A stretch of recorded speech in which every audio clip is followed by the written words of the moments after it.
Bonjour à tous, bienvenue dans notre épisode d'écoute de paix pour la Grande Muraille Verte du mois de mars 2024. Notre monde est à la croisée des chemins. Je peux affirmer, sans me tromper, qu'à aucun autre moment de l'histoire, l'humanité n'a été confrontée à un tel éventail de risques et de dangers, interagissant dans une réalité hyper connectée et en évolution rapide. Chaque seconde, l'équivalent de 4 terrains de football se dégrade, ce qui représente un total de 100 millions d'hectares par an. L'appel de l'UNCCD est l'importance d'engager les générations présentes et futures pour arrêter et inverser ces tendances alarmantes et respecter les engagements mondiaux de restaurer 1 milliard d'hectares de terres dégradées d'ici 2030. Ibrahim Thiaw, secrétaire exécutif de l'UNCCD, a déclaré « Jusqu'à 40% des terres de la planète sont déjà dégradées, ce qui affecte près de la moitié de l'humanité. Pourtant, les solutions sont sur la table. La restauration des terres permet aux populations de sortir de la pauvreté et renforce la résistance au changement climatique. Il est temps de s'unir pour les terres et donner un carton rouge à la perte et à la dégradation des terres dans le monde entier. Dans notre épisode d'aujourd'hui, nous examinerons de courtes vidéos traitant de la restauration des terres. La première met en lumière le résultat d'une vision pour la terre qui peut devenir une belle réalité. Le dictionnaire définit la vision comme l'action ou le pouvoir d'anticiper ce qui va ou peut devenir réalité. La vision donne une direction et un aperçu de notre vie pour que notre objectif et notre but deviennent une réalité. Pour comprendre où nous voulons être dans la vie, nous devons avoir une vision claire de notre propre vie. Une fois que l'on a compris que la vision clarifie l'objectif, la vie devient plus simple et plus significative. Il est important d'avoir une vision et un objectif parce qu'ils contrôlent nos décisions. Ce qui, en fin de compte, crée notre style de vie. La seconde vidéo montre la guérison et la restauration dans un sens très innovant qui inclut tout le monde. La guérison se produit grâce aux forces d'interaction qui restaurent, transforment, soutiennent et nourrissent l'ensemble à chaque phase et dans chaque dimension de la vie. Suivant la théorie de Gaïa qui propose que les systèmes biologiques vivants interagissent avec leur environnement inorganique sur Terre pour former un système complexe, synergique et autorégulé qui aide à maintenir et à perpétuer les conditions de la vie. Les Kenyans ont développé une manière unique de planter les graines. Il y aura également 2 commentaires de méditation sur les vertus de la vision et de la guérison. Saisissez l'occasion d'écouter l'ensemble du programme et consacrez les moments de méditation à la diffusion de cette vibration spirituelle dans le pays, notamment les terres du Sahel. Bonne écoute.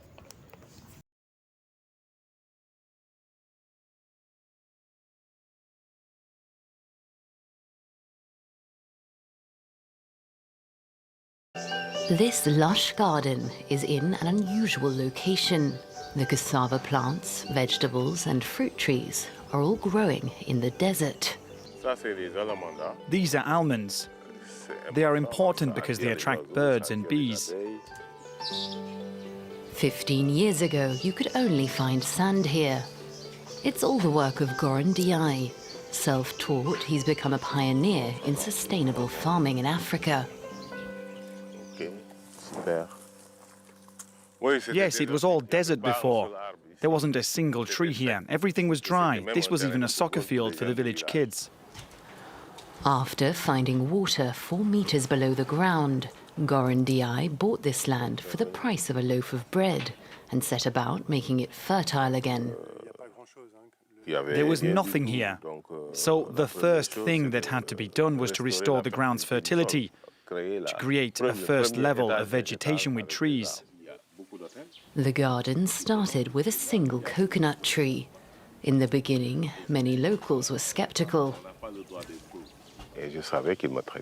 I know they thought I was crazy. All they saw was an abandoned desert. But this abandoned land is some of the best and most productive in the area. They would tell me it was a miracle. There's no miracle here. We simply wanted change and believed in it.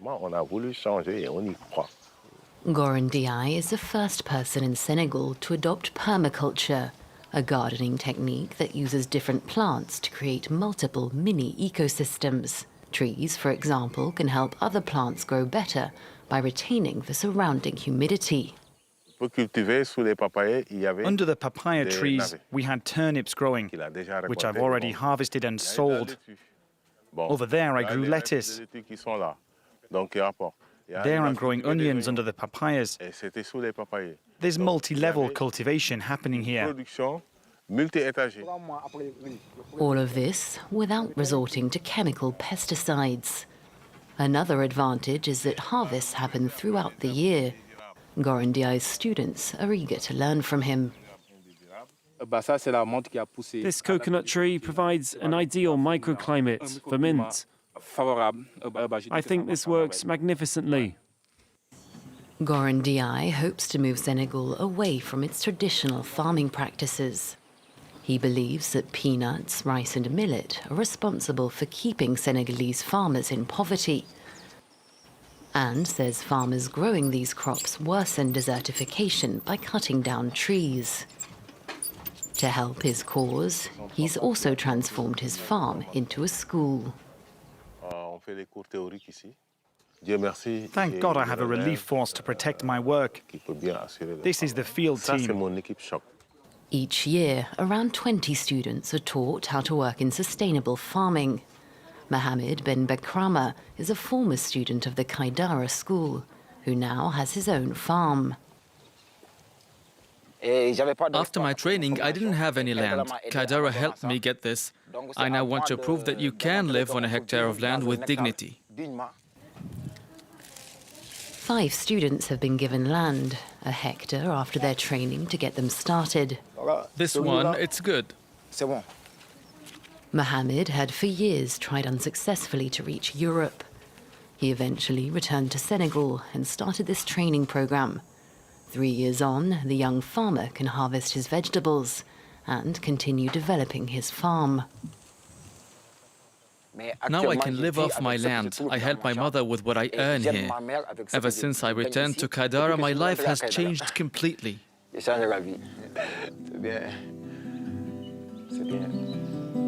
Around 40 of Goran's former students have moved to different regions in the country. Proof that another way of farming in Senegal that respects the environment is possible.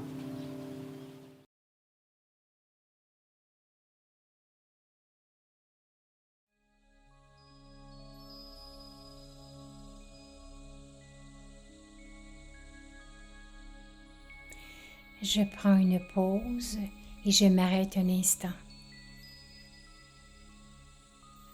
J'inspire et j'expire. Encore une fois, j'inspire profondément et j'expire plus longuement.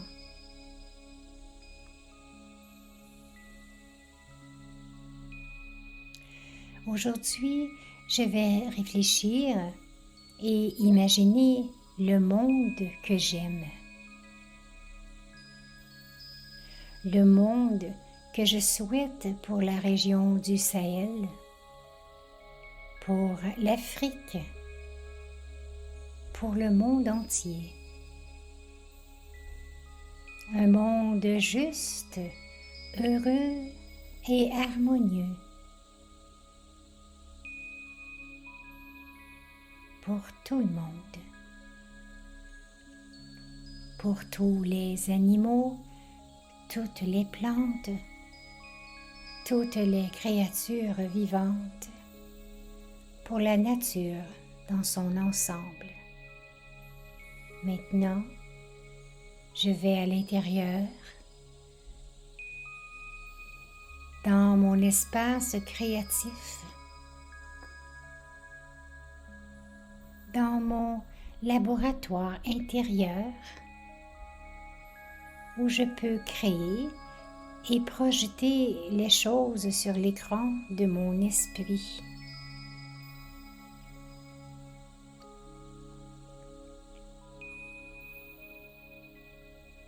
Et je me demande à quoi ressemble la nature. Quelles sont nos relations? Comment est-ce que je me ressens là-bas?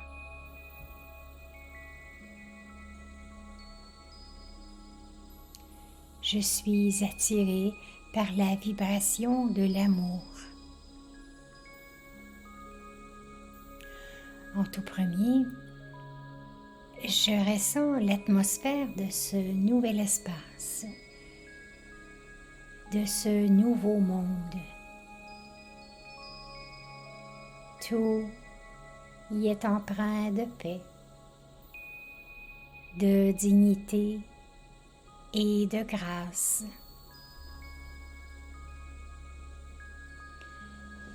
C'est une nature florissante, pleine, abondante, fraîche comme lors d'un printemps constant. Le sol y est riche, les fleurs colorées, la verdure resplendissante, une eau claire et fluide, de l'air pur, des animaux libres et heureux, toutes les créatures vivantes y prospèrent.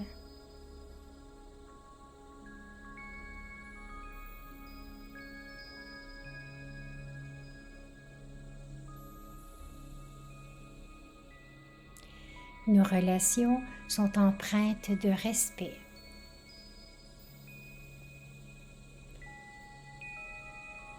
Il n'y a que des relations de joie et de bonheur,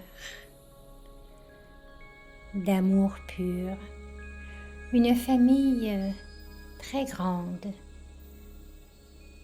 où nous pouvons nous comprendre sans parler. Nous nous rencontrons par les yeux. Nous utilisons le langage du silence et de l'amour.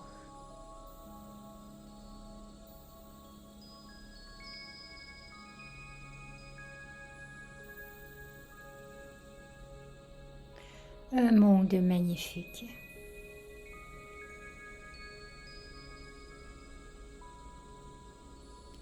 Et quand j'utilise le mot magnifique, c'est un mot qui englobe tout. C'est la beauté de la nature et la beauté de l'âme. Tout le monde est satisfait, tout le monde est empli, tout le monde donne et partage. Je suis à mon plus haut potentiel, avec toutes les vertus divines. Mon cœur est propre et grand. et mon esprit est beau et clair.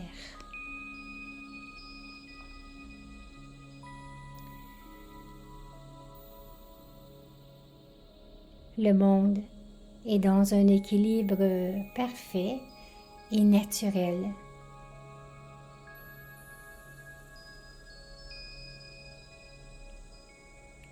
Paix, amour, beauté, respect, pureté, liberté et bonheur.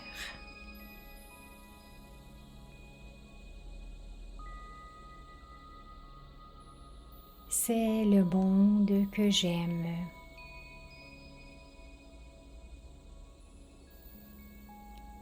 Ainsi, je pense à cette vision et je la maintiens dans ma conscience.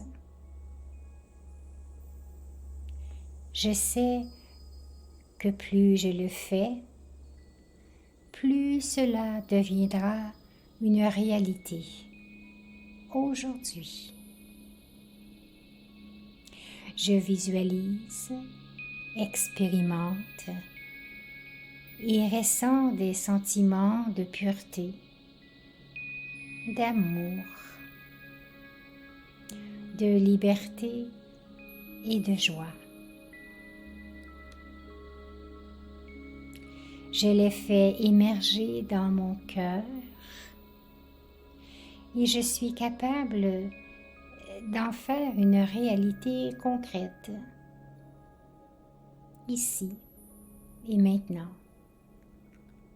La joie d'être léger et libre, la joie de partager avec amour, vérité et beauté.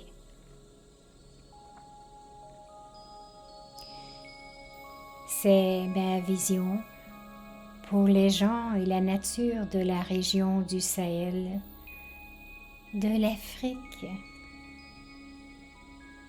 du monde entier.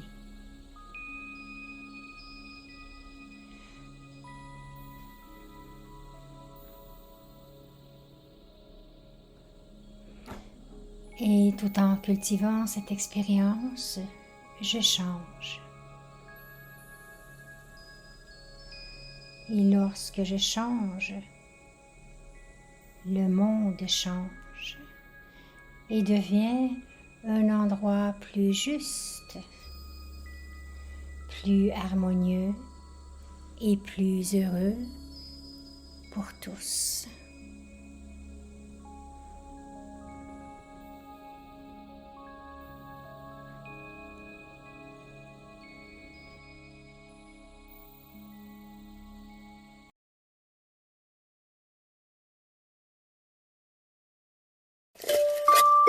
Every year in Kenya, a remarkable event unfolds. Millions of black balls are scattered across the country, engaging locals and tourists alike. School children use them as projectiles for slingshots, while adults drop them from airplanes and along roadsides. But what are these mysterious balls?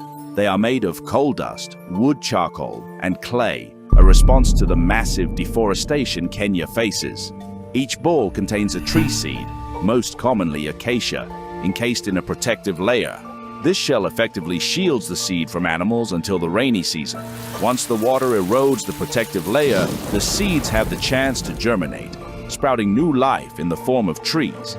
Scientists estimate that around 20 million seeds are dispersed annually through this method, effectively restoring thousands of hectares of deforested land, thanks to the efforts of the Kenyan people.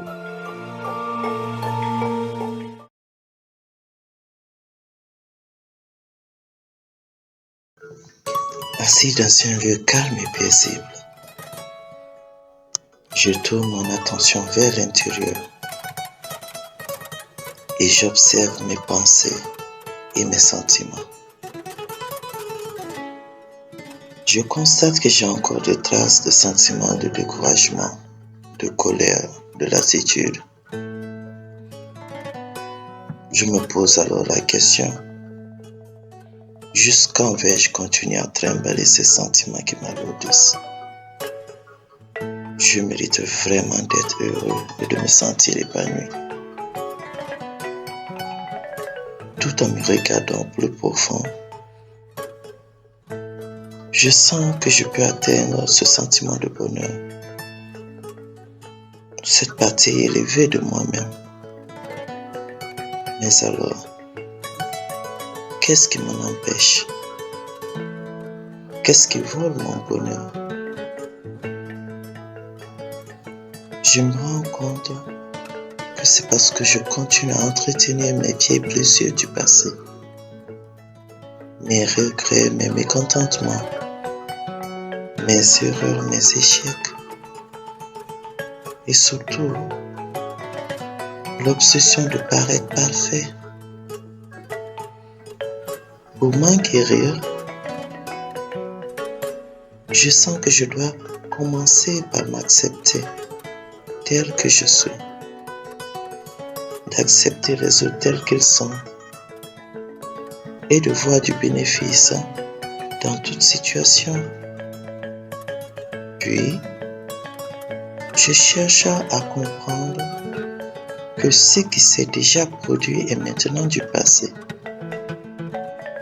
Je laisse le passé au passé. Je laisse aller toutes mes vieilles habitudes et attitudes basées sur l'ego pour me sentir libre et léger. Pour finir, je me demande pardon. Je pardonne mes erreurs, mes échecs. C'était juste des expériences de la vie. Je pardonne à ceux qui m'ont offensé et blessé. Ainsi, je décide de refermer les blessures pour les permettre de cicatriser. Ces exercices me permettent de me réconcilier avec moi-même. Je retrouve ainsi ma paix intérieure. Avec cette paix retrouvée, je regarde autour de moi et j'irradie cette lueur de paix, d'amour, de bonheur dans l'atmosphère. La guérison de mon monde intérieur aide à guérir le monde extérieur. Par cela, j'apprends à être plus attentif à mes pensées, à parler et à agir avec plus de bienveillance. Maintenant, je suis capable de visualiser un monde, la Terre, avec ses différents continents. Je m'attarde un peu plus sur l'Afrique, et plus précisément sur la bande du Sahel. Je visualise que ces terres sont verdoyantes et regorgées d'eau, que ces terres se régénèrent et reprennent des couleurs face au changement climatique,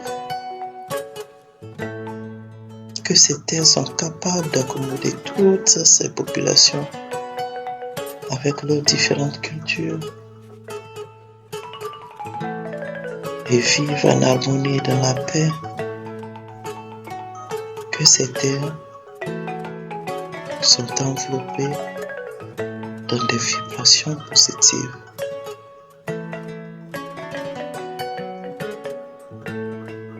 L'amour et le bonheur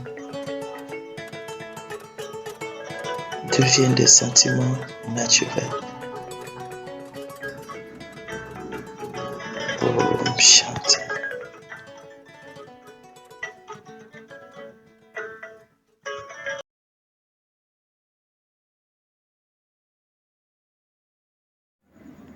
Merci d'avoir pris le temps de suivre le programme et de participer aux méditations. Rappelez-vous que le fait d'avoir la vision d'un monde meilleur donnera certainement un but et un sens à votre vie et vous fournira des moyens créatifs pour faire de cette vision une réalité. Le monde, et plus encore la Terre, a besoin du pouvoir de guérison pour lui redonner sa beauté d'Adam. Il serait bon de passer quelques minutes chaque jour à envoyer des vibrations de guérison à la Terre. Merci encore une fois. J'espère vous voir dans notre prochain épisode. Prenez soin de vous. À bientôt.